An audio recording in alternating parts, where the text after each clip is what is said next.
पत्रकारों को पीटा है, पुलिस वालों को पीटा है, राह चलते लोगों को पीटा है, किसी के घर पर ढेला फेंका है। चिन्हित करके इन लोगों पर कार्रवाई होगी सर। जब प्रधानमंत्री जी ने कह दिया तुमसे बड़े आदमी हैं, जिस तरह से यहाँ पर कल उपद्रव किया गया है वो किसी भी कीमत पर सहनीय नहीं है। नमस्कार, आप लाइव सिटीज देख रहे हैं, आपके साथ मैं हूं वसीम खान। देखिए, मंत्री श्रवण कुमार के आवाज पर पथराव, और देखिए आज जब सदन पहुंचे मंत्री श्रवण कुमार तो उन्होंने बड़ा बयान दिया। उन्होंने कहा कि जो प्रदर्शन कर रहे थे वो छात्र नहीं थे। देखिए, आरजेडी, कांग्रेस और महागठबंधन के कार्यकर्ता और नेता द्वारा जिस तरीके से प्रयोजित तरीके से ये पूरा षड्यंत्र रचा गया। देखिए, श्रवण कुमार भड़क गए हैं और कह रहे हैं कि प्रदर्शनकारी छात्र नहीं थे, छात्र का नाम ना दिया जाए। वहीं दूसरे तरफ देखिए कार्रवाई होगा, एक एक पर कार्रवाई होगा।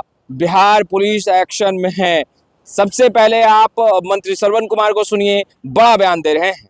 देखिए, आंदोलन होना चाहिए, कोई भी अगर इशू है तो उसको उठाना चाहिए, लेकिन ये छात्र नहीं उठा रहे हैं। ये प्रायोजित है, पॉलिटिकल पार्टी के जो नेता लोग हैं उनके बहकावे में, उस्कावे पर इस तरह की वारदात हो रही है। और राष्ट्रपिता महात्मा गांधी के रास्ते आंदोलन होना चाहिए और लोकतंत्र में सबको अपना हक मांगने का, सबको अपना बात रखने का अधिकार है।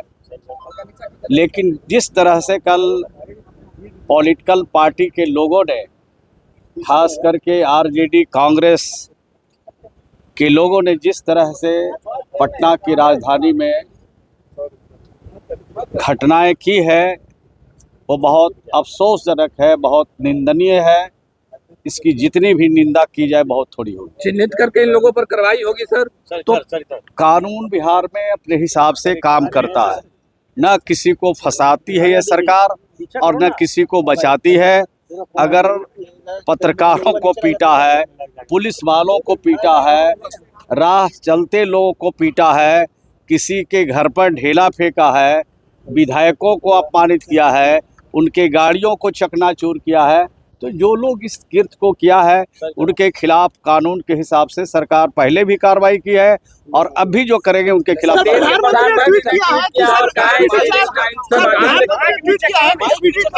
दोषियों के खिलाफ कार्रवाई किया जाएगा। हमको सुने नहीं आप लोग।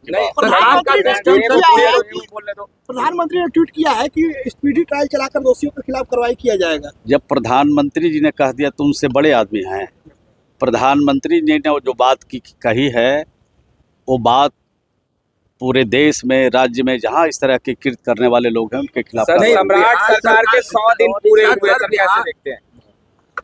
सम्राट सरकार के 100 दिन जो पूरे हुए हैं वो काम बेमिसाल है।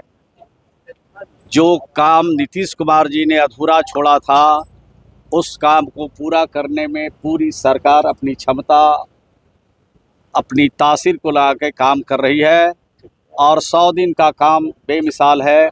अपने बिहार के लोकप्रिय मुख्यमंत्री सम्राट चौधरी जी को शुभकामना देते हैं, बधाई देते हैं कि और बेहतर तरीके से आगे बढ़े, राज्य को और ऊंचाइयों पर ले जाए। सर एक सवाल है, विपक्ष के लोग सवाल उठा रहे हैं कि इतने मात्रा में छात्र जमा हो रहे थे, सरकार का आईबी, सीआईडी सब फेल हो गया, सरकार का तंत्र फेल हो गया, क्यों नहीं पता कर पाया कि बच्चे इतने मात्रा में जमा हो रहे? बच्चे नहीं थे, ये पढ़ने लिखने वाले लोग नहीं हैं।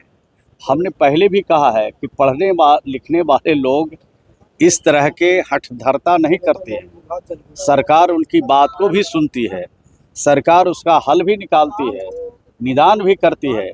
ये 20 वर्षों के शासन में नीतीश कुमार जी ने बिहार के विद्यार्थियों के लिए, छात्रों के लिए जो काम किया है उसका जोड़ा देश का कोई राज नहीं लगा सकता है। बिहार में हर तरह का इंतजाम छात्रों के लिए, विद्यार्थियों के लिए।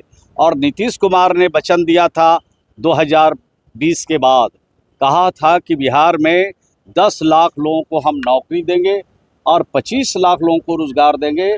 तो 10 लाख से ज़्यादा लोगों को रोजगार दिया और 40 लाख के करीब लोगों को रोजगार दिया और 10 लाख से ज़्यादा लोगों को नौकरी बिहार में दिया।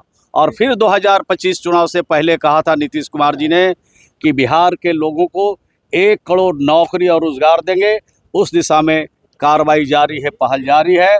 लोगों को भरोसा रखना चाहिए, विश्वास करना चाहिए। बिहार की सरकार सबको की तरक्की के लिए और खास करके जो बेरोजगार लोग हैं उनके लिए विशेष तौर पर काम कर रही है। सर सवाल ये है कि सिस्टम फेल कर गए तभी तो आईडी सीआईडी पता नहीं कर पाए। नहीं, सिस्टम फेल नहीं करते। देखिए, अगर कोई व्यक्ति एक एक करके कहीं जा करके 100 लोग जमा हो जाते हैं तो उसको फेल नहीं कहा जा सकता है। लेकिन जिस तरह से यहाँ पर कल उपद्रव किया गया है वो किसी भी कीमत पर सहनीय नहीं है। तो आपने सुना, मंत्री श्रवण कुमार को स्पष्ट रूप से कहते नजर आ रहे हैं कि जो प्रदर्शनकारी थे वो छात्र नहीं थे, उन्हें छात्र का नाम ना दिया जाए।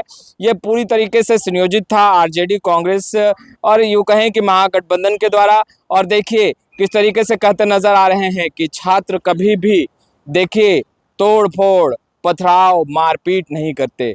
तो आपने सुना मंत्री श्रवण कुमार को। फिलहाल इस वीडियो में इतना ही। आपका बहुत बहुत शुक्रिया।